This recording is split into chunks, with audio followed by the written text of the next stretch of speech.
করে দাও, জান্নাতুল ফেরদাউসের আলা মাকাম থেকে দান করো, আমিন।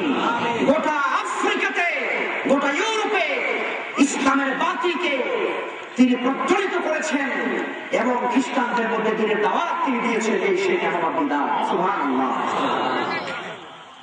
তিনি বলেন যে আমি তোমার সামনে হতে পারি, খ্রিস্টান পাবলিক চিঠি দিল, শেখ আহমদ দিদার চিঠি পাওয়া পরে চিন্তা করবেন 3 মাস সময় পাওয়া গেছে, তাহলে ভালো করে একটু পড়লে কেন স্টাডি করব।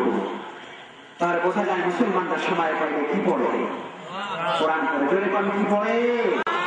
মুসলমানদের ব্যবধানে পৃথিবীতে যত কোরআনে কারিম লিখিত হয়েছে আর প্রিন্ট হয়েছে, এই সমস্ত কোরআনের উল্লেখযোগ্য নুসখার সাথে বিশ্বনবীর জামানার কোরআন, সাহাবায়ে কেরামের জামানার কোরআন, তাবেঈদের জামানার কোরআন, তাবেঈদের জামানার কোরআন, আব্বাসীয়দের আমাদের কোরআন, উমাইয়াদের আমাদের কোরআন, আর আজকের 1000 বছর পরের কোরআন, এই সুদীর্ঘ সময়ের ব্যবধানে আল্লাহর কালামের মধ্যে একটি আয়াত, একটি শব্দ, একটি হরফ, একটি নক্তা, জের জবরের কোনো পরিবর্তন হয় নাই।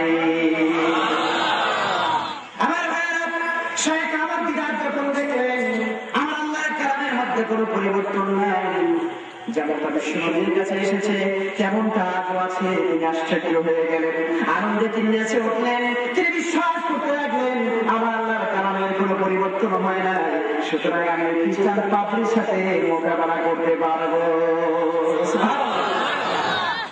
নিজে থেকে দেখে যে আল্লাহর কালামের কোনো পরিবর্তন হয় না। আমার ভাইরা, এবার তিনি চিন্তা করলেন আমার আল্লাহর কালাম তো করলাম, কিন্তু ওই বেটার বাইবেলের খবরটা কি তাও তো জানা দরকার, ঠিক না?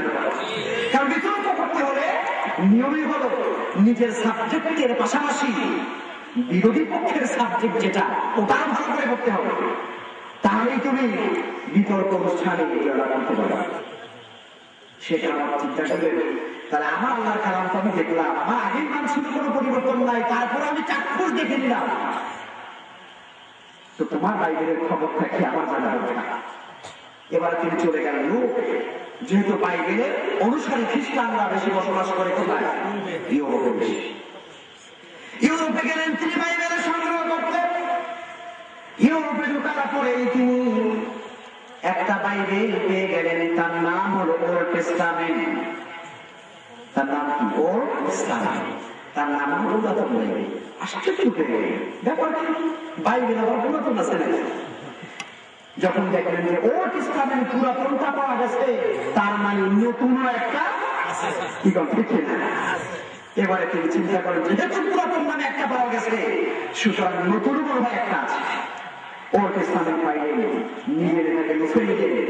এরপরে তিনি আরো সামনে গেলেন, দেশের পর দেশ গেলেন, দেখলেন যে আরেকটা বাইবেল পাওয়া গেছে, তার নাম হলো নিউ টেস্টামেন্ট, নতুন বাইবেল। আশ্চর্য হয়ে তিনি দেখলেন যে পুরাতন বাইবেল আর নতুন বাইবেলের দুইটার মধ্যে কোনো পার্থক্য নাই, তার কোনো মিল নাই, সম্পূর্ণ বিপরীত। জোরে কর নাউযুবিল্লাহ।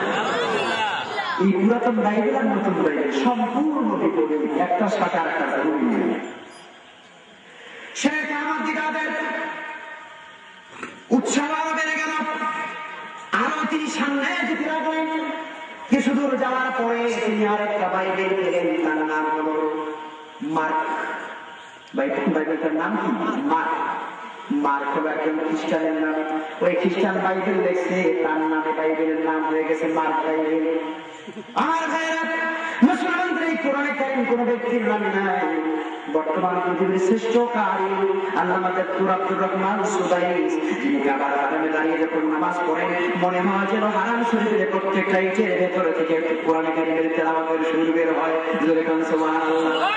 গোটা হারামের ভেতরে যখন তিনি তেলাওয়াত শুরু করে দেন, মুসল্লিরা পেছনে দাঁড়িয়ে দাঁড়িয়ে ঝরঝর হয়ে যায়, কাঁদতে কাঁদতে বেহুশ হয়ে যান। আব্দুর রহমান সুদাইস, আমি যখন মজে গেলাম 2010 মক্কাতে যখন 30 দিন ছিলাম, প্রত্যেক অক্টে যখন হারাম শরীফে যেতাম নামাজ পড়ার জন্য, মনে মনে চাইতাম আরে যদি আব্দুর রহমান সুদাইস সাহেব নামাজ পড়াইতেন বড় ভালো লাগতো। আমার ভাইয়েরা, দিনের পর দিন নামাজ পড়ছি না, সেই পরিচিত কণ্ঠ তো আসে না, বড় কষ্ট লাগলো। আল্লাহর হারামে আসলাম, আব্দুর রহমান সুদাইসের পেছনে নামাজ পড়তে পারার মনটা মানে না। হঠাৎ করে একদিন মাগরিবের সময় নামাজ পড়তে আমি হারাম শরীফের মসজিদে হারামের দোতলায় দাঁড়ালাম নামাজের জন্য। মুয়াজ্জিনে কামাত শেষ হয়ে গেল, আল্লাহু আকবার ধরিয়ে দিলেন। আল্লাহু আকবার বলার সাথে সাথে আমি বুঝতে পারলাম এটা দুনিয়ার অন্য কোন ইমাম সাহেব নয়, তিনি হচ্ছেন কাবা শরীফের প্রথম 1 নম্বর ইমাম ডক্টর আব্দুর রহমান সুদাইস। সুবহানাল্লাহ। নামাজ শুরু করে দিলেন, সূরা ফাতিহা পড়তেছেন, আলহামদুলিল্লাহি রাব্বিল আলামিন আর রাহমানির রহিম মালিকি ইয়াউমিদ্দিন। আমার ভাইয়েরা, মালিকি ইয়াউমিদ্দিন একবার বলছেন, বলার পরে আর কোন আওয়াজ আসে না। আমি ভাবলাম দেখো কি শব্দ নেই গেল।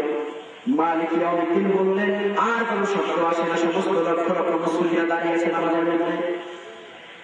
কিছু সময় পরে তিনি আবার মালিক ইয়াউমিদ্দিন বলা শুরু করলেন, না বলতে পারে না, মালিকিয়া এই পর্যন্ত বলেন আর শুধুমাত্র কান্দে। সুবহানাল্লাহ। কাঁদতেছেন সবাই, তার মানে মালিক ইয়াউমিদ্দিন, আল্লাহ তুমি বিচার দিবসের মালিক। এই কথা যখন তিনি বলছেন আল্লাহর ঘরের সামনে দাঁড়ায়, তখন তিনি পড়তে পারতেছেন না, ওনার চোখ থেকে পানি পড়ছে, আমরা আওয়াজ পাচ্ছি। ইমাম সাহেব কাঁদতেছেন, ওনার কান্নার আওয়াজ শুনে দুনিয়ার এমন কোন পাষাণ হৃদয় নাই ওই নামাজের মধ্যে দাঁড়িয়ে থাকবে চোখ থেকে পানি আসবে না। আমাদের চোখ থেকে দর করে পানি পড়তেছে, জোরে কন্যা সুবহানাল্লাহ। এইটু করা, এইটু করা, এত বড় কারি, আল্লাহু আকবার, এত বড় আমিন। তিনি বাংলাদেশে আসতে চেয়েছিলেন কিছুদিন আগে। তিনি বলেছিলেন গভর্নমেন্টের কাছে যে আমি কাবার ইমাম, বাংলাদেশের একজন আলেমের সাথে, কারণ তুরিন একজন আলেমের সাথে দেখা করার জন্য আমার মন কান্দে, আমি বাংলাদেশে যেতে চাই। সুবহানাল্লাহ বলতে ইচ্ছা করে না? আমার অঞ্চলে কোনো পলিটিক্যাল নয়, কাবার ইমাম বলছিলেন, আবেদন করছিলেন। কারণ লন্ডনের একটি ইসলামিক সেন্টার উদ্বোধন করেছিলেন সেই আব্দুর রহমান সুদাইস, আমার বাংলাদেশের সেই ইসলামী চিন্তাবিদ, ঠিক না? আপনারা সেই সিরিজ দেখেছেন। সেই কারণে তিনি বলেছেন, আমার সেই পরম শ্রদ্ধেয় আলিম যখন কারাগারের অন্ধকার প্রকোষ্ঠে আছে, আমি কাবার ইমাম হয়ে তার সাথে দেখা করতে চাই। কিন্তু বাংলাদেশ থেকে কোনো পারমিশন দেওয়া হয়নি, তিনি আসতে পারেন। আমার ভাইয়েরা, এত বড় ইমাম, এত বড় কারি আব্দুর রহমান সুদাইস, তার নামে কোন কোরআন শরীফ আছে নাকি? আছে নাই। কোরআন আল্লাহ, কোরআন কার? আমার ভাইয়েরা, শেখ আহমদ দিদার দেখলেন একটা বাইবেল পাওয়া গেছে, তার নাম রোমান। আর একটা বাইবেল পেলেন, তার নাম মথি। আর একটা পাইলেন, তার নাম লুক। আর একটা পাইলেন, তার নাম যোহন। আর একটা পাইলেন, তার নাম গোস্তেল। অসংখ্য অসংখ্য বাইবেল তিনি পেলেন, সবগুলোর একেবারে পরিমত মনে করে সংগ্রহ করলেন। এবারে তিনি পড়তে লাগলেন, দেখলেন যে একটা বাইবেলের সাথে আরেকটা কোনোই মিল নাই। যেরকম নাউজুবিল্লাহ, সবগুলোকে নিজের কাছে রেখে এবারে তিনি অপেক্ষা করছেন। ওই 3 মাস সময় ইতিমধ্যে অতিক্রম হয়ে গেল। তিনি কোরআনে কারিমের 60খানা কোরআনে কারিমের কপি আর বাইবেলের বিভিন্ন কপিগুলো বিমানের মধ্যে উঠাইয়া দিয়ে আমেরিকা রওনা করেছেন। জোরে বলেন সুবহানাল্লাহ। আমার ভাইরা, শেখ আহমদ দিদার কোরআনে কারিমের কপিগুলো আর বাইবেলের সমস্ত কপিগুলো নিয়ে আমেরিকার ক্যালিফোর্নিয়া ইউনিভার্সিটির হল রুমে যথাসময়ে তিনি হাজির হয়ে গেলেন। তিনি গিয়ে দেখলেন পৃথিবীর বিভিন্ন ধর্মের স্কলার, যারা খ্রিস্টান ধর্মের, ইহুদি ধর্মের, বৌদ্ধ ধর্মের, হিন্দু ধর্মের, জৈন ধর্মের, যথেষ্ট মতবাদের, পৃথিবীর বিভিন্ন ধর্মের যারা স্কলার, গবেষক, ইসলামী চিন্তাবিদ, দুনিয়ার সমস্ত ধর্মের ইসলামী চিন্তাবিদ এবং গবেষকরা সেখানে হাজির হয়ে গেছে। আজকের বিতর্ক অনুষ্ঠান দেখা হবে, একজন খ্রিস্টান আর একজন মুসলমান, কে বিজয়ী হয় দেখার জন্য সবাই হাজির। আমরা শুনতে চাই না সেখানে কে বিজয় হয়েছিল এবং কি হয়েছিল। শুনতে চাই? ইনশাআল্লাহ আমি এইটা বলার পরেই আমি যেখান থেকে তেলাওয়াত করেছি সেখান থেকে আলোচনা শুরু করবো ইনশাআল্লাহ। বলি সবাই ইনশাআল্লাহ।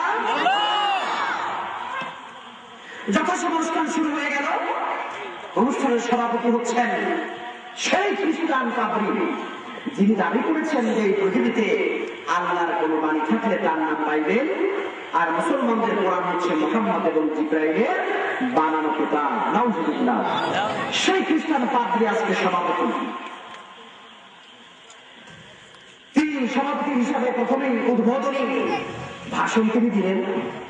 ভাষণ দিয়ে তিনি তার মনের ঝাল মিটাইয়া মুসলমানদের বিরুদ্ধে যা বলা দরকার একেবারে আন্তরিকতার সাথে সবই বলবেন। ঠিক আছে, ওনার কমার সময় তো আর কোনো কৃপণতা করেন না। দেখেন না আপনারা আলেমুল আমাদেরকে গালি দিতে কত ভাষা প্রয়োগ করা হয়,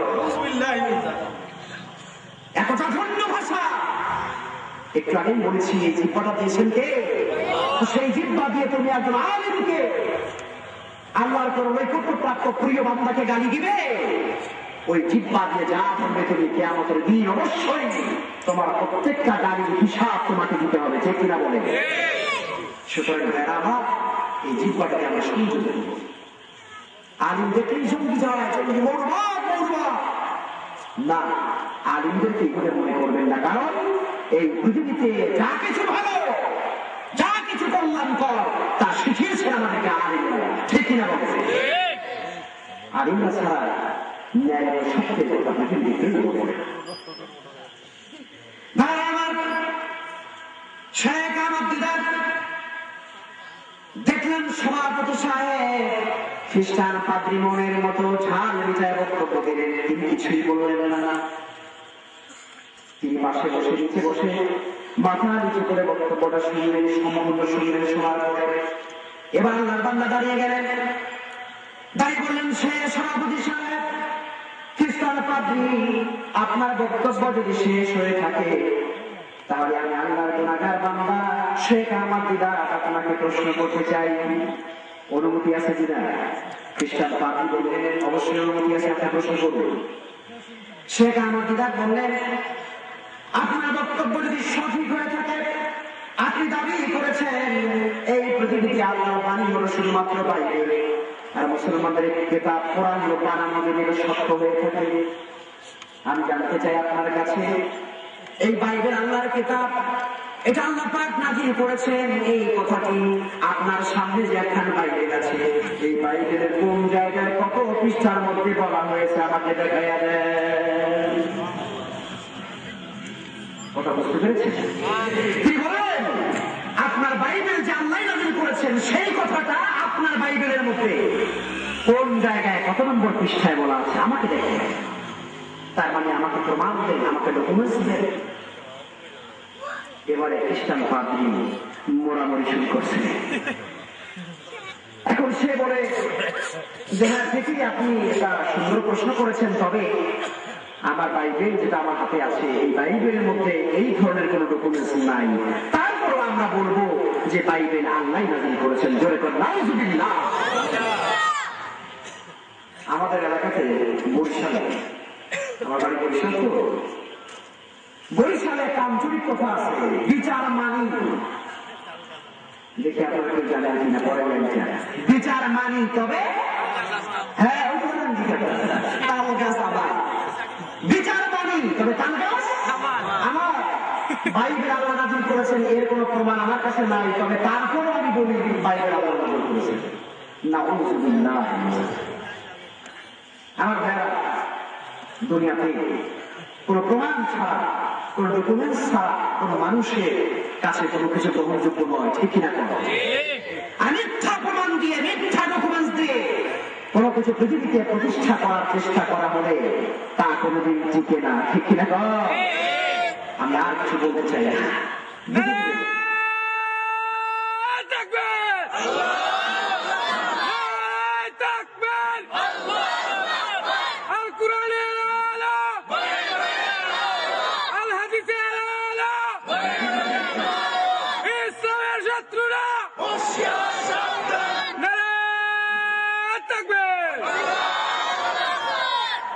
ভাইরা আমার, সেটা মদিদার বললেন আপনি প্রমাণ দেন, খ্রিস্টান প্রমাণ দিতে পারলেন না। এবার শেখ আহমদ দিদার বাঘের মতো হুঙ্কার দিয়ে দাঁড়িয়ে গেছেন, ও খ্রিস্টান পাদ্রী প্রমাণ দিতে পারলেন না, আপনার বাইরে আল্লাহ নাযিল করেছেন কোন ডকুমেন্টস আপনার কাছে নাই, অথচ আপনি এত বড় অহংকার করে বললেন মুসলমানদের কোরআন হচ্ছে বানানো। ও খ্রিস্টান পাদ্রী, আমার হাতে যে কোরআনে কারীম আছে, এই কোরআনে কারীম আল্লাহ রাব্বুল আলামিন নাযিল করেছেন, এই কথাটি আমার মুখের কথা নয়, এই কথাটি আল্লাহ রাব্বুল আলামিন এই কোরআনে কারীমের মধ্যে বলে দিয়েছেন। সুবহানাল্লাহ। আল্লাহ রাব্বুল আলামিন কোরআন নাযিল করেছেন, সেই কথা আল্লাহ নিজেই বলে দিয়েছেন, ইন্না নাহনু নাযালনা যিকরা ওয়া ইন্না লাহু লাহাফিজুন। আল্লাহ তাকে ঘায়েল করতেছেন। এবার বললেন, ও খ্রিস্টান পাদ্রী, এরপরে আমার প্রশ্ন হলো, তোমার বাইবেল যদি আল্লাহ নাযিল করে থাকেন, আমি জানতে চাই তোমার বাইবেল দিনে নাযিল হয়েছে না রাতে নাযিল হয়েছে? বাবা খাইছে না? কোন মাসে নাযিল হয়েছে তাই তো বলতে পারলাম না, দিনে আর রাতে। শেখ আহমদ দিদার বললেন, আমার আল্লাহর কালাম দিনে নাযিল হয়েছে না রাতে নাযিল হয়েছে, তাও আল্লাহ পাক রব্বুল আলামিন কোরআনে কারীমের মধ্যে বলে দিয়েছেন। জোরে কন্না সুবহানাল্লাহ। এটা আমার নিজের মুখের কথা নয়, আল্লাহ রাব্বুল আলামিন কোরআনে কারীমে সূরা কদরে বলে দিয়েছেন। পড়েন সবাই, ইন্না আনজালনাহু ফি লাইলাতিল কদর। পারেন আবার পড়েন সবাই, ইন্না আনজালনাহু ফি লাইলাতিল কদর। আল্লাহ তাআলা বলছেন যে এই কোরআনে কারীম আমি কদরের রাতে নাযিল করেছি। জোরে কোন সুবহানাল্লাহ। কোরআনে কারীম কি দিনে আসছে না রাতে? রাতে। এমনি ভাবে অসংখ্য প্রশ্নের পর প্রশ্ন করে জর্জরিত করে ফেললেন। খ্রিস্টান পাদ্রী একটাও জবাব দিতে পারে নাই, কোনো প্রমাণ দিতে পারে নাই। আমার ভাইয়েরা, সর্বশেষ শেখ আহমদ দিদার বললেন, ও খ্রিস্টান পাদ্রী, আমি তোমার কাছে আর কোনো প্রশ্ন করতে চাই না, কোনো কোশ্চেন আমি করবো না, তবে আমার সর্বশেষ একটা ছোট্ট দাবি আছে, একটা আকাঙ্ক্ষা। সর্বশেষ আমার একটা দাবি হলো, তোমার কাছে তোমার হাতে যে বাইবেলটা, নিশ্চয়ই আমি জানি তুমি বাইবেলের একজন মহাপণ্ডিত, খ্রিস্টানদের বড় একজন ধর্মগুরু, তোমার হাতের বাইবেলটা আগাগোড়া নিশ্চয়ই তোমার মুখস্থ আছে। পায়জামা ধরা হয়ে গেছে,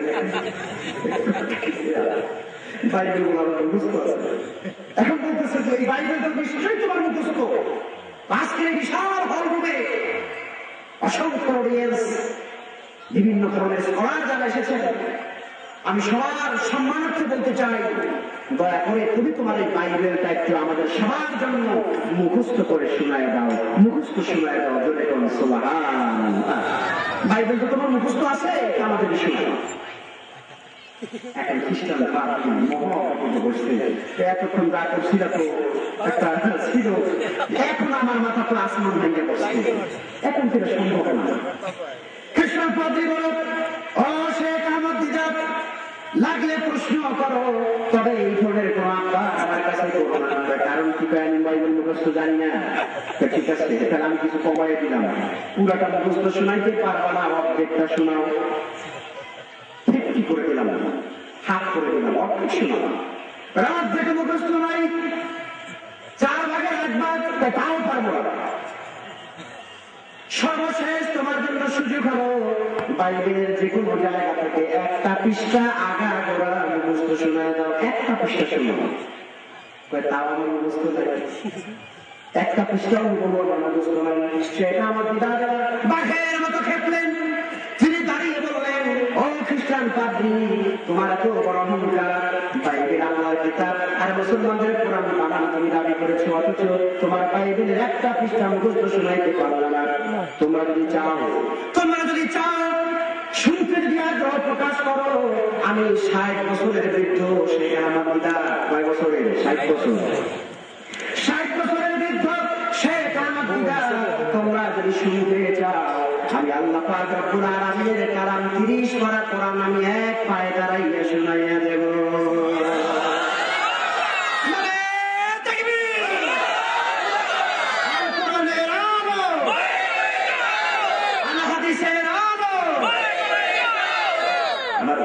কোরআনে কারীম বিজয়ী হয়ে গেল। প্রমাণিত হলো কোরআনে কারীমই হচ্ছে আল্লাহর কিতাব, আর বাইবেল হচ্ছে ওদের মিথ্যা কিতাব, বানানো কিতাব। ঠিক কিনা বলে? সেই বিশাল হল রুমে পৃথিবীর বিভিন্ন ধর্মের যারা মানুষ ছিল সবাই তারা বলল, ও খ্রিস্টান আপনি, তুমি তো ঠকে গেলা। ও সেটা আমার বিরাট, তোমার জ্ঞান দেখলাম, তোমার স্বচ্ছতা দেখলাম, তোমার আমানতদারিতা দেখলাম, তোমার চরিত্র আমরা দেখলাম, আমরা সবাই সিদ্ধান্ত নিলাম দয়া করে তুমি আমাদের সবাইকে কালেমা পড়ে মুসলমান বানায় দাও না। ইলাহা ইল্লাল্লাহু মুহাম্মাদুর রাসূলুল্লাহ। জিকির করুন লা ইলাহা ইল্লাল্লাহ।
নাম কি? সূরা ইয়াসিন।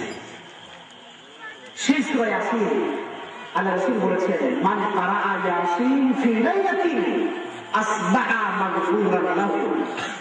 আল্লাহ নবী বলেছেন, যে ব্যক্তি রাত্রিবেলা সূরা ইয়াসিন তেলাওয়াত করে ঘুমাবে, যে ব্যক্তি রাত্রিবেলা সূরা ইয়াসিন তেলাওয়াত করে ঘুমাবে, আল্লাহ নবী বলেছেন আসবাহা মাগফুরান লাহু, তার সকাল হবে এমন অবস্থায় যে তার আমলে কোনো একটু গুনাহ থাকবে না। রাতের ভিতরে আল্লাহ রাব্বুল আলামিন সমস্ত গুনাহগুলো তাকে মাফ করে দিলেন। সে নিষ্পাপ হয়ে সকালবেলা ঘুম থেকে উঠবে। সুবহানাল্লাহ। সেই সূরা থেকে আমি আপনাদের সামনে কয়েকটি আয়াতের শেষ থেকে তেলাওয়াত করেছি। আল্লাহ রাব্বুল আলামিন বলছেন, আওয়ালাম ইয়ারাল ইনসানু আন্না খালাকনাহু মিন নুতফাতিন ফাইযা হুয়া খাসীরুম মুবিন।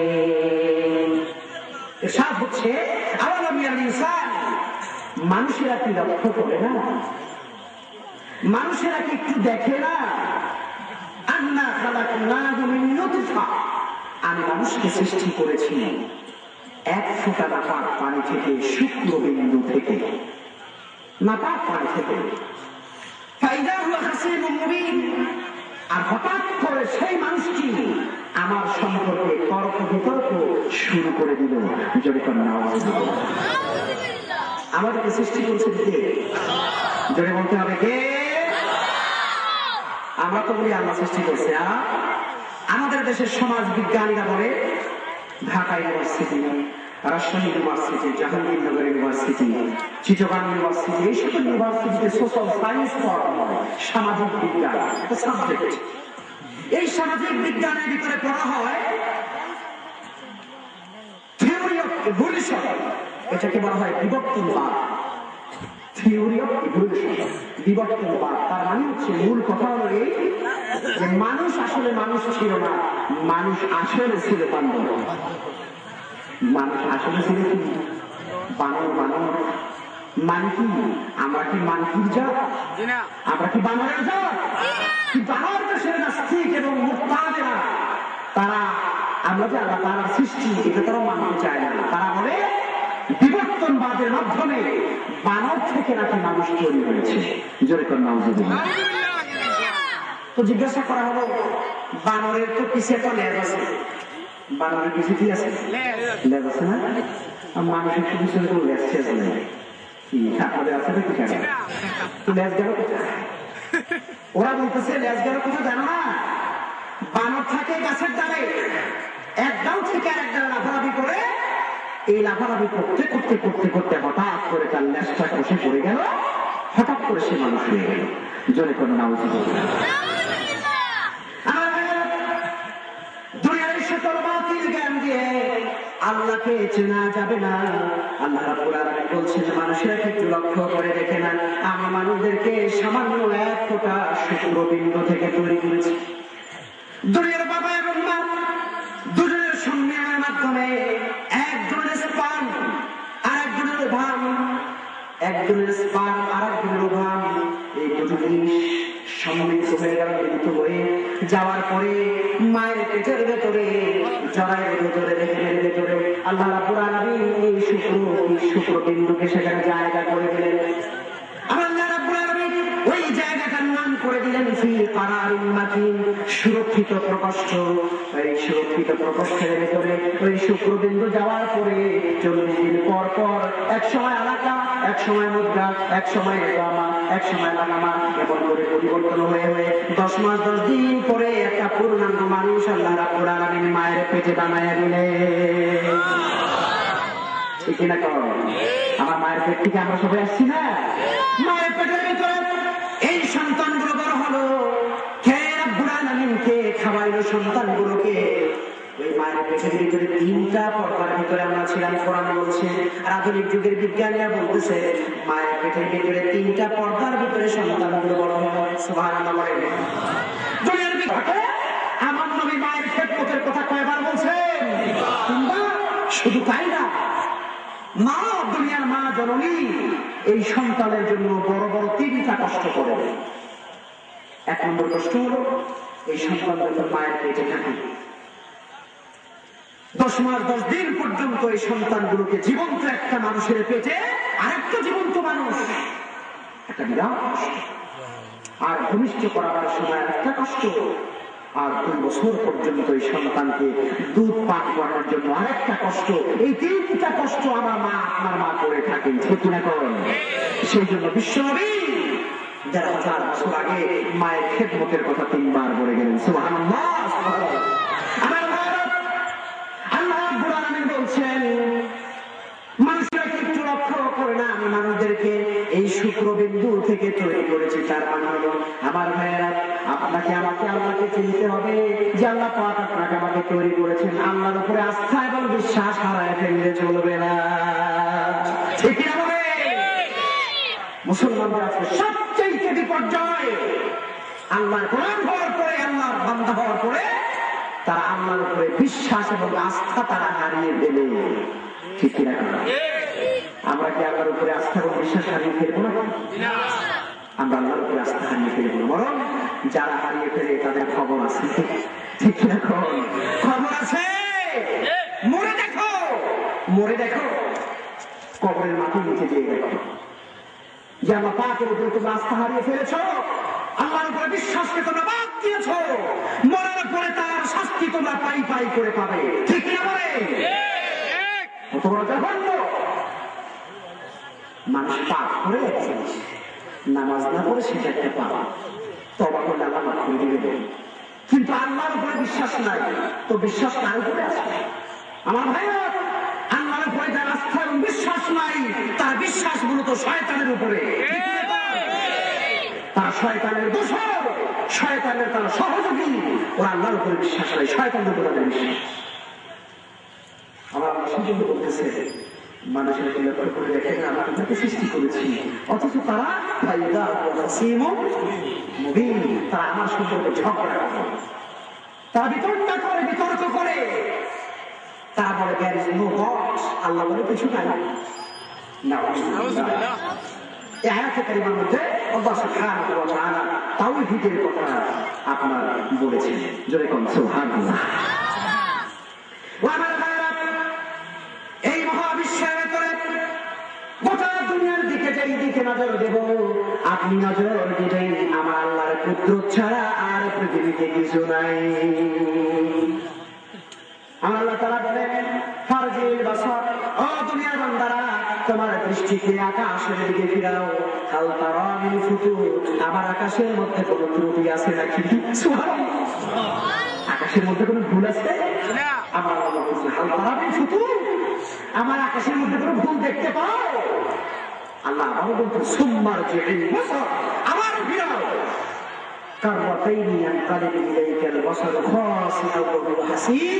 তোমার দৃষ্টিশক্তি ক্লান্ত শ্রান্ত হয়ে বারবার তোমার দিকে ফিরে আসবে। আমার আকাশের মধ্যে কোনো ভুল করতে পারবে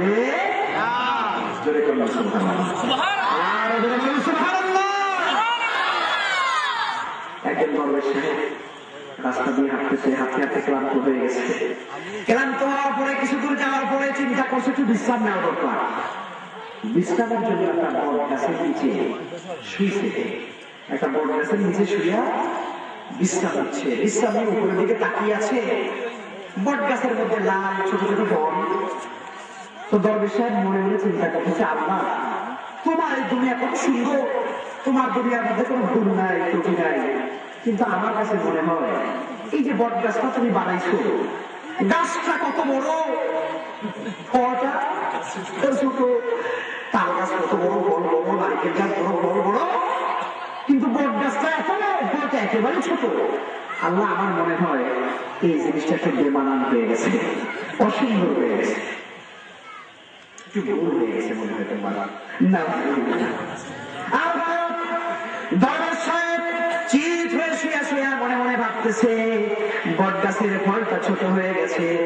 ইতিমধ্যে আলাদা পুকুরতে বট গাছের একটা লাল ফল, লাল একটা ফল, টুকটুকে লাল। ওই ফলের বোটাটার ভিতরে একটা সুন্দর পাখি এসে বোটার মধ্যে আঘাত করলো, ফলটার উপরে আঘাত করলো, বৃত্তঞ্চুত হয়ে বোটা থেকে ফলটা আলাদা হয়ে গেল। আলাদা হয়ে ফলটা দরবেশ সাহেবের নাকের উপরে গিয়ে বসছে। নাকের উপরে পড়ার পরে দরবেশের হুঁশ এসে গেল, চেতনা ফিরে এসেছে, লাফ দিয়ে উঠে বসে গেল। বসা থেকে সিজদায় পড়ে আল্লাহর কাছে গিয়ে কাঁদে, আল্লাহ পাক না না আমি ভুল করেছি, ভুল চিন্তা করেছি। আমি ভেবেছিলাম তোমার এই গাছের মধ্যে সৃষ্টির মধ্যে ভুল হয়ে গেছে, না কোনো ভুল হয় আমি তওবা করছি। আল্লাহ পাক যদি তাই হতো, ওই নারিকেল গাছের নারিকেলের মতো যদি বড় হইতো এই ফলটা, অথবা বেল গাছের বেল, তাল গাছের তালের মতো যদি বল গাছে আপনার এই কি বলে বট গাছের ফলটা যদি বড় হতো, আর এই ফলটা যদি আমার নাকের উপরে পড়তো, আমার নাকের পাশে শেষ। আল্লাহ তোমার সৃষ্টির মধ্যে কোনো ভুল নাই।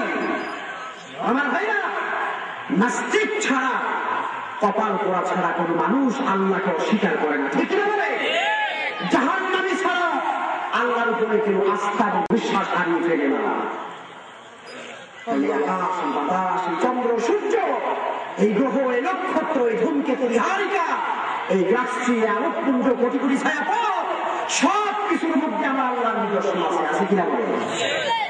আল্লাহ বলতেছেন আমি কোন কাজ যখন করতে চাই তখন শুধুমাত্র বলি কুন হও ফায়াকুন, সাথে সাথে হয়ে যায়। আল্লাহর ফয়সালা কার্যকর হওয়ার জন্য সময় লাগে না, ঠিক কিনা বলেন? সময় লাগে। সুতরাং ভাই আমার, মুসলমান ভাইদেরকে বলতে মুজাহিদ, আপনাদের সবাইকে বলবো আল্লাহর সাহায্যে অপেক্ষা করুন। মাতা রাসূলুল্লাহ আমরা পরেশান হয়ে যাই, আল্লাহ তোমার সাহায্য কখন আসবে, কখন আসবে? আল্লাহ বলছে ও বান্দা পরেশান হয়ে গেছো, আবার ইন্না নাসরাল্লাহি কারীব, আমার সাহায্য অতি নিকটে, আমার সাহায্য তোমাদের কাছে খুব শীঘ্রই পৌঁছে যাবে। জোরে বলুন সুবহানাল্লাহ, জোরে বলুন সুবহানাল্লাহ। আল্লাহর সাহায্য আমরা চাই কিনা? আমার ভাইয়া, আল্লাহ রাব্বুল আলামিন এরপরে বলছেন وضرب لنا مثلا ونسي خلقه قال من يحيي العظام وهي رميم। আল্লাহ তাআলা বলে, এই কাফেররা বলে, এই বিধর্মীরা বলে, তারা আমার সামনে দৃষ্টান্ত পেশ করে এবং তারা বলে মান ইউহিল ইযামা ওয়া হিয়া রমীম, আমরা মরে যাওয়ার পরে আমাদের হাড্ডি, অস্থি, মাংস, মজ্জাগুলো মাটির সাথে মিশে একাকার হয়ে যাওয়ার পরে কে আবার আমাদেরকে আবার পুনরায় জীবিত করবে? কে জীবিত করবে? আমাদেরকে কেউ জীবিত করবে না, এটা বলে কাফেররা, ঠিক কিনা?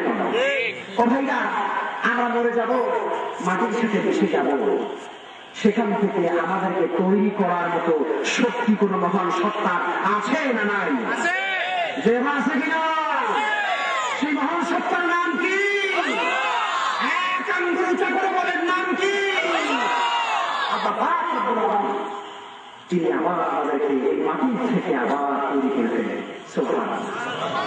আল্লাহ রাব্বুল আলামিন বলেন, নবী হে, মক্কার কাফেররা বলে আমরা মরে গেলে পচে যাব, আমাদের হাড্ডি মাংসগুলো মাটির সাথে মিলে একাকার হয়ে যাবে, মাটি হয়ে যাবে। এই মাটি যাওয়ার পরে কে আবার আমাদেরকে পুনরায় জীবিত করবে?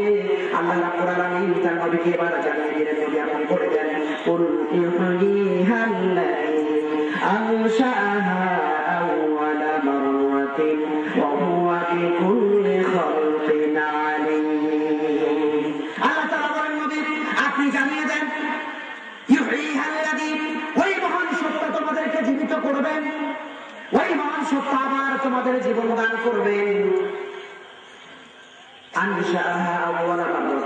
যিনি তোমাদেরকে প্রথমবার সৃষ্টি করেছেন, তিনি আবার তোমাদেরকে দ্বিতীয়বার সৃষ্টি করবেন। আল্লাহ তাআলা বলতেছেন, যিনি তোমাদেরকে প্রথমবার সৃষ্টি করেছেন, তিনি আবার তোমাদেরকে মরে যাওয়ার পরে, গলে যাওয়ার পরে আবার তোমাদেরকে পুনরায় তৈরি সে আল্লাহ করবে। আচ্ছা ভাইরা, আয়াতে কারিমার তর্জমা যদি বুঝে থাকেন তাহলে খেয়াল করবেন, কোন জিনিস প্রথমবার বানানো কঠিন না ওইটার অনুকরণে আরেকটা দ্বিতীয়বার বানানো কঠিন? কোনটা কঠিন? জোরে বলেন, কোনটা কঠিন? এই যে রাস্তা যিনি প্রথম বানিয়েছেন, এরকম কোন রাস্তা না, ঠিক এরকম একটা কেনা যিনি প্রথম বানিয়েছেন, তার কৃতিত্ব বেশি নাকি ওইটা দেখার পরে নকল করে আরেকটা যিনি বানিয়েছেন সেইটার কৃতিত্ব বেশি? যিনি প্রথম বানিয়েছেন সেটা। আল্লাহ তাআলা বলতেছেন, তার মানে যে তোমাদেরকে যেহেতু প্রথমবার আমি সৃষ্টি করতে পারছি, এই যোগ্যতা আমার আছে, সুতরাং মরে যাওয়ার পরে দ্বিতীয়বার আবার তৈরি করা তো কঠিন কিছু না, দ্বিতীয়বার আমি আবার তোমাদেরকে তৈরি করবো। জোরে বলেন সুবহানাল্লাহ। বুঝে আসছে? বুঝে আসছে? তার মানে হচ্ছে প্রথমবার সৃষ্টি করা কঠিন। আল্লাহ রাব্বুল আলামিন তার নবীকে বলে দিচ্ছেন, নবী আপনি জানিয়ে দেন যে মহান রাব্বুল আলামিন তোমাদেরকে প্রথমবার সৃষ্টি করেছেন, তার মানে মায়ের পেটের মধ্যে তোমাদেরকে সৃষ্টি করেছেন, তার অনেক আগে তোমাদের রূহকে আল্লাহ পাক সৃষ্টি করেছেন, দুনিয়া তোমাদেরকে বানালেন, তোমাদের জীবন দিলেন, তারপর তোমাদের মৃত্যু দিলেন। সেই মহান রাব্বুল আলামিন মরে যাওয়ার পরে কবর থেকে আবার তিনি পুনরায় তোমাদের জীবিত করবেন। সে আখিরাতে যে আমাদেরকে উঠতে হবে, এই বিশ্বাস কি আমাদের আছে? ভাইয়া আছে? তো থাকলে আমার দেশের অবস্থা এরকম কেন? আল্লাহর জমিনের অবস্থা এরকম কেন? মানুষগুলো তো আখিরাতে বিশ্বাস করে বলে মনে হয় না। যদি আখিরাতে বিশ্বাস করতো তাহলে কোন মানুষের উপর মানুষ জুলুম করতে পারে না, ঠিক না? কোন মানুষকে মানুষ হত্যা করতে পারে না। আল্লাহ রাসূলুল্লাহ তাআলা বলেছেন, মান কাতালা নাফসান বিগাইরি নাফসিন আও ফাসাদিন ফিল আরদ ফাকাআন্নামা আপনার কাতালান নাস জামিআ। কোন মানুষ যদি কোন মানুষকে অন্যায়ভাবে হত্যা করে, সে যেন গোটা মানব সভ্যতাকে হত্যা করে ফেলে। আর যদি কোন মানুষ মানুষকে হত্যা না করে জীবন দিয়ে দেয়, হত্যা করলো না, তাহলে সে যেন গোটা মানব জাতিকে যেন সে যেন পুনর্জীবন দান করবে। সুবহানাল্লাহ। আমার ভাইরা, ওই যদি কাজ দুটো সভ্যতা কাজ করছে, একটি হলো বস্তুবাদী সভ্যতা, একটি হলো বস্তুবাদী সভ্যতা, যাদের জীবনের মূল দর্শন হচ্ছে খাও দাও ফুর্তি করো, জীবনটা মস্ত বড়, ঠিক কিনা? করো। আমার ভাইরা, এটা কোন মুসলমানের বক্তব্য হতে পারে? কোন মুসলমান কি এটা বলবে খাও দাও ফুর্তি করো আর জীবনটা মস্ত বড়? নাউযুবিল্লাহ। কিভাবে ফুর্তি করতেছে? মাগনা খাও,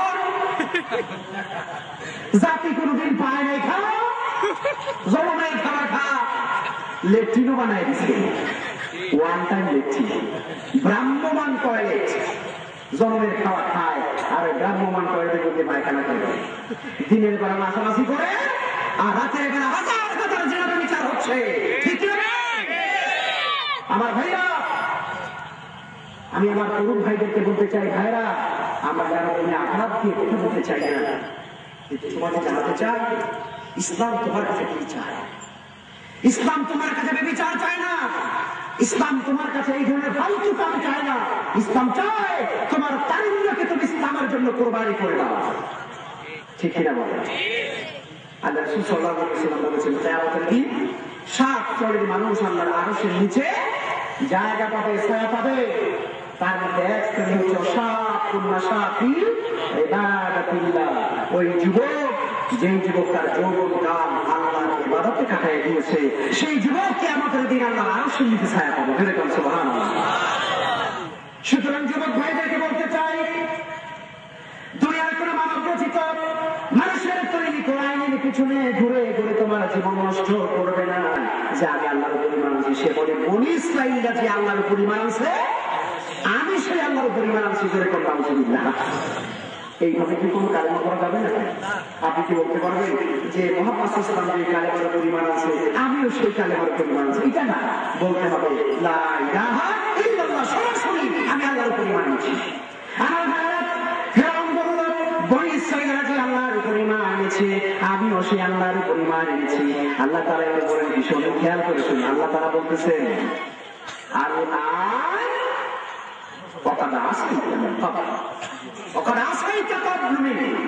আল্লাহ তাআলা এখন কে বলতেছেন? আল্লাহ পাক বলতেছেন, ও ফেরাউন, এখন একটু আগেও তো তুমি সন্ত্রাসী ছিলে। আল্লাহ পাকের বক্তব্য কত পরিষ্কার, বলে তুমি এখন কালেমা পড়তেছো না, পানির মধ্যে চুবলি খাওয়া কালেমা পড়ো। তুমি তো একটু আগেও সন্ত্রাসী ছিলে, আমার নবীর বিরোধিতা করেছো, ইসলামের বিরোধিতা করেছো।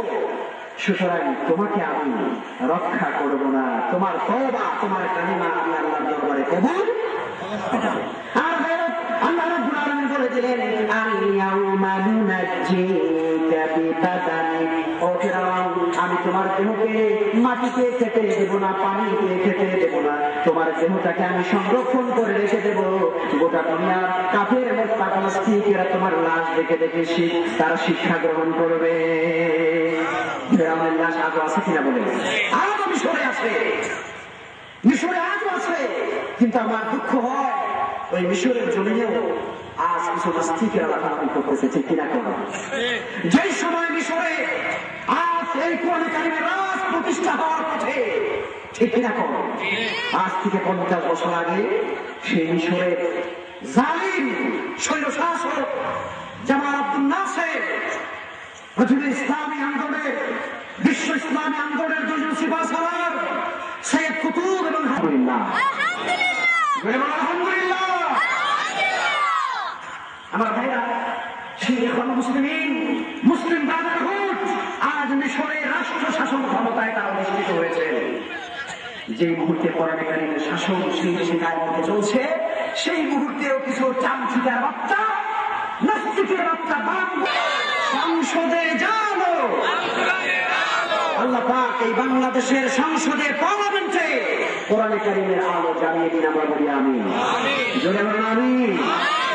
আমার ভাইরা, তোমরা যারা মনে কষ্ট পাও যে হুজুরে মনে হয় আমাদেরকে আঘাত দিয়ে কথা বলে, ও ভাই, তোমার কাছে আমার প্রশ্ন, তুমি কি মুসলমান? ঠিক কিনা? তুমি কি মুসলমান কিনা? তুমি রাসূলের উম্মত কিনা? তুমি কোন দল করো আমার বড় পরিচয় জানার দরকার নাই। তুমি বাংলাদেশের কোন দল করো এটা আমার জানার কোন দরকার নাই। আমি জানতে চাই তুমি নিজেকে মুসলমান দাবি করো কিনা।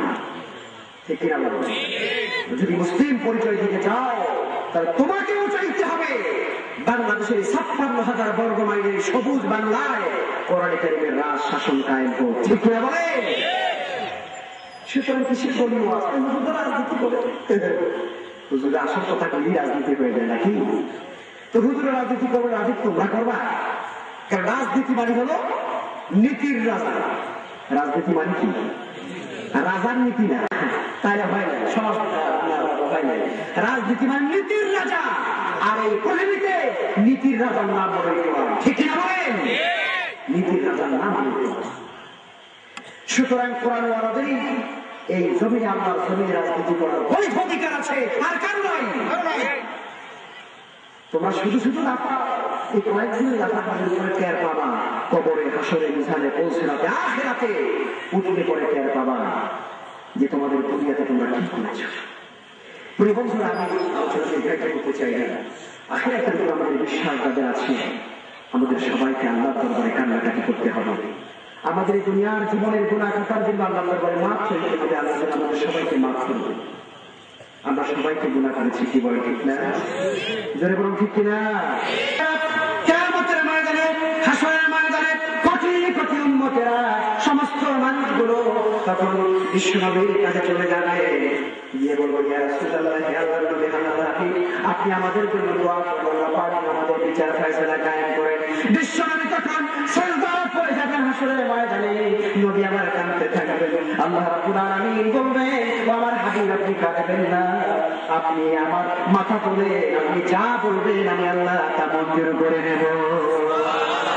আমার নবী বলবেন, ইয়া রাব্বুল আলামিন, ইয়া রাব্বুল আলামিন, হে আল্লাহ, হাসরের ময়দানে আমি কিছু চাই না, আমার উম্মতগুলোকে আপনি জান্নাতে দিয়ে দেন। সুবহানাল্লাহ। আমার ভাইয়া বিশ্বনবী তখন আপনাদের জন্য, আমাদের জন্য, উম্মতে মুহাম্মাদের জন্য সুপারিশ করবেন হাসরের ময়দানে।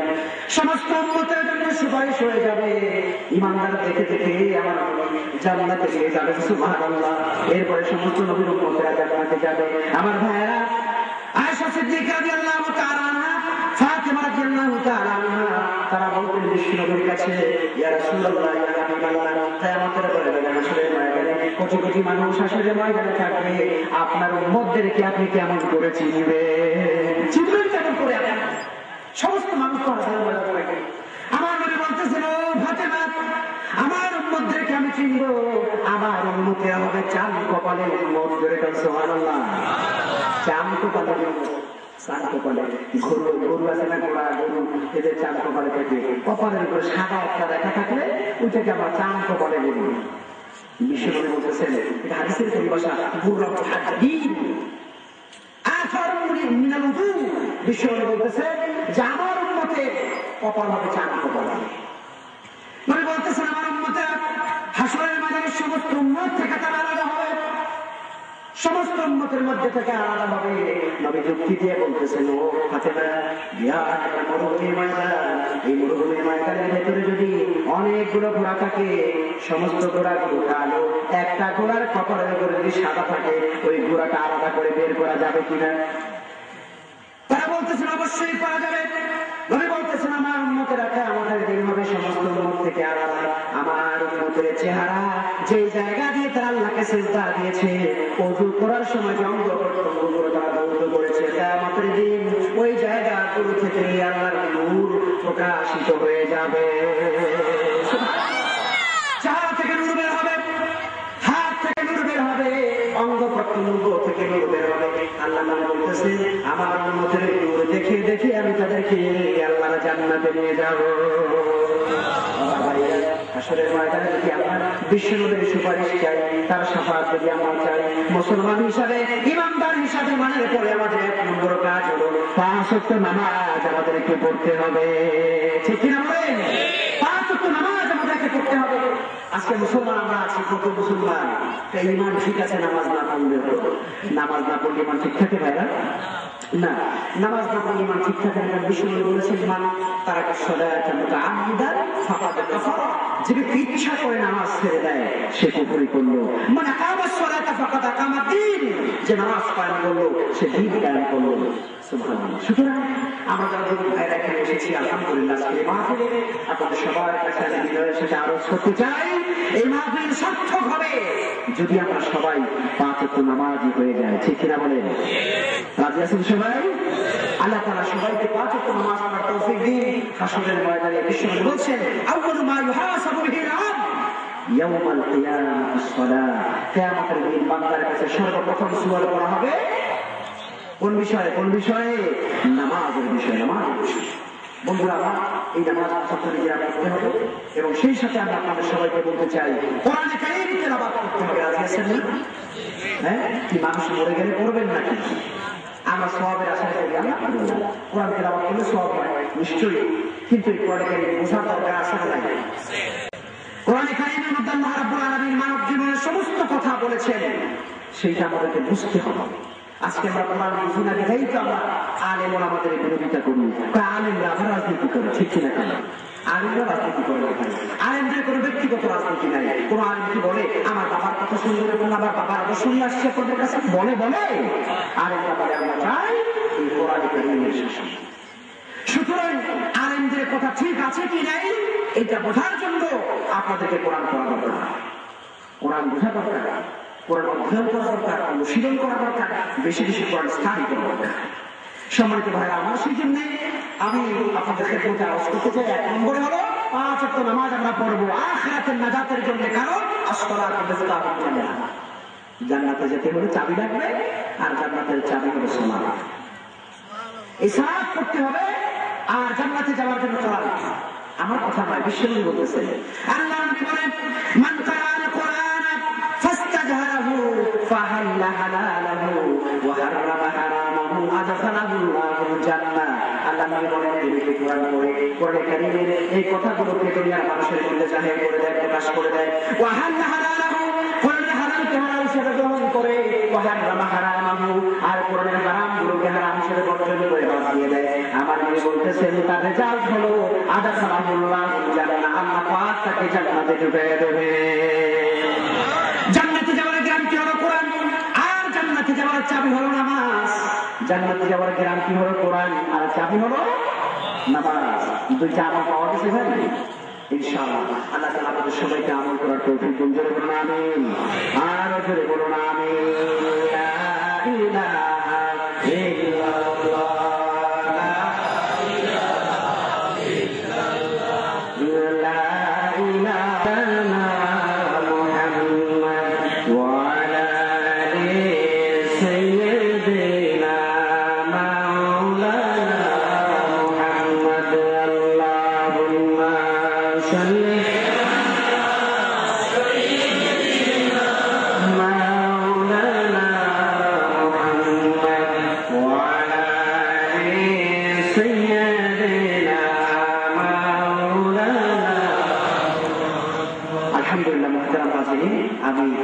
শেষ করছি।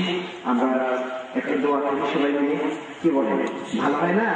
আমি মুসাফির মানুষ, আমার দোয়া কবুল হবে এমন কোনো গ্যারান্টি নাই। আমি পাপি মানুষ। আপনাদের এখানে অনেক মুরব্বিয়ারা, কেরাম ওলামায়ে কেরাম, অনেক বুজুর্গ মানুষ এখানে রয়েছে। আমরা সবাই মিলে দোয়া করি। আলহামদুলিল্লাহ, মাহফিল ইন্তজাম হওয়ার পিছনে আমাদের অনেক প্রবাসী ভাইদের অবদান রয়েছে।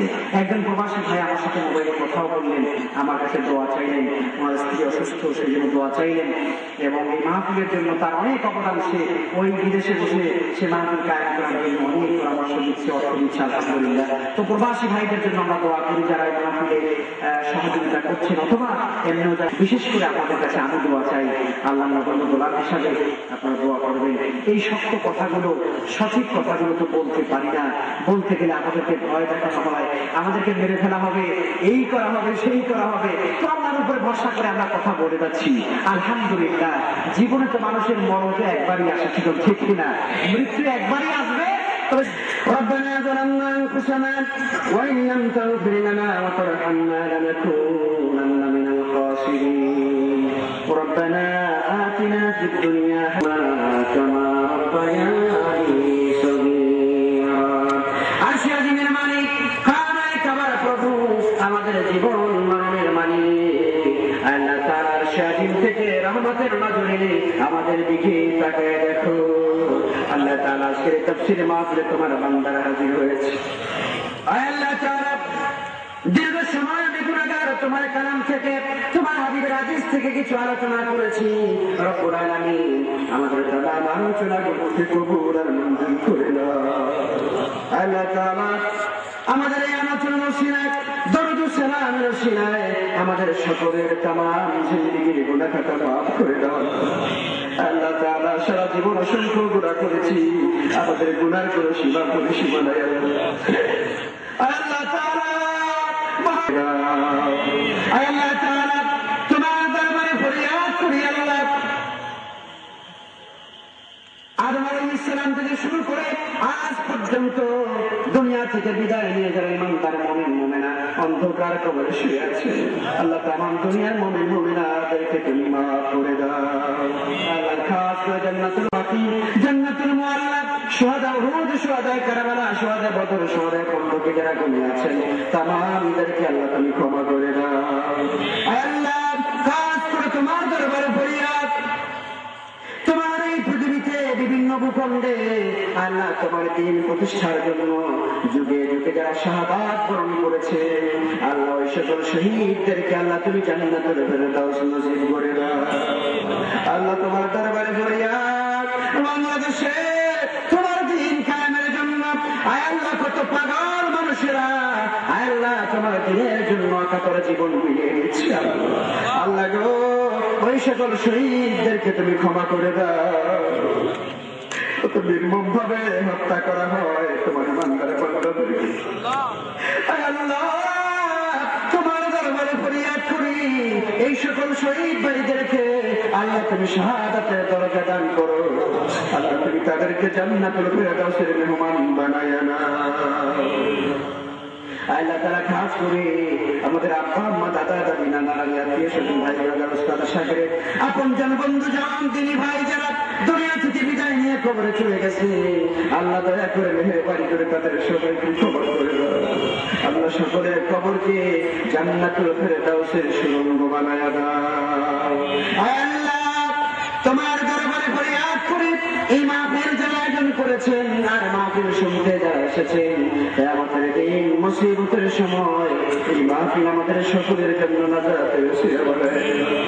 আল্লাহ প্রবাসী ভাইরা দোয়া চেয়েছেন, যারা সহযোগিতা করেছেন দোয়া চেয়েছেন, আল্লাহ সকলকে তুমি কবুল আর মঞ্জুর করে নাও। রব্বুল আলামিন তোমার যে সকল বান্দারা বাংলাদেশের মাটি রেখে দিয়ে প্রবাসী অবস্থান করতেছেন আল্লাহ তাআলা ওই সকল ভাইদেরকে আল্লাহ তুমি হায়াতে তৈয়বা বাড়ায় দাও। আল্লাহ যারা সহযোগিতা করেছেন তাদের দানগুলো কবুল আর মঞ্জুর করে নাও। যাদের হৃদয়গুলো মাহফিলের দিকে চেয়ে আছে আল্লাহ দেহটা তাদের পড়ে আছে বিদেশে আত্মাটা পড়ে আছে মাহফিলে আল্লাহ ওই সকল ভাইদেরকে তুমি কবুল করো। আল্লাহ আল্লাহ তাআলা এলাকার যুবক ভাইরা যারা মাহফিলে সহযোগিতা করেছেন কায়েম করেছেন বিশেষ করে আমার রুবেল ভাই সহ আরো যারা আছে আল্লাহ তাআলা আমার সকল ভাইদেরকে কবুল করে নাও। আল্লাহ ইমাম সাহেব শরীফের মাওলানা সাহেব যারা রয়েছেন আল্লাহ সকল হায়াতে তৈয়বা বাড়ায় দাও। রব্বুল আলামিন তোমার জন্য তোমার দিন প্রতিষ্ঠার জন্য আল্লাহ তাআলা যে সকল ভাইরা চেষ্টা করছেন জিহাদে শরীক হচ্ছেন আল্লাহ ওই সকল ভাইদের উপর তোমার খাস রহমত নাযিল করো। আল্লাহ আল্লাহ তাআলা বাংলাদেশের এই সুন্দর ভূখণ্ডে তোমার কোরআনে কারিমের আইন বাস্তবায়নের জন্য যারা চেষ্টা করে যাচ্ছেন ইসলামী আন্দোলন যারা করে যাচ্ছে ওই সকল ভাইদের উপর আল্লাহ তোমার খাস রহমত নাযিল করে দাও।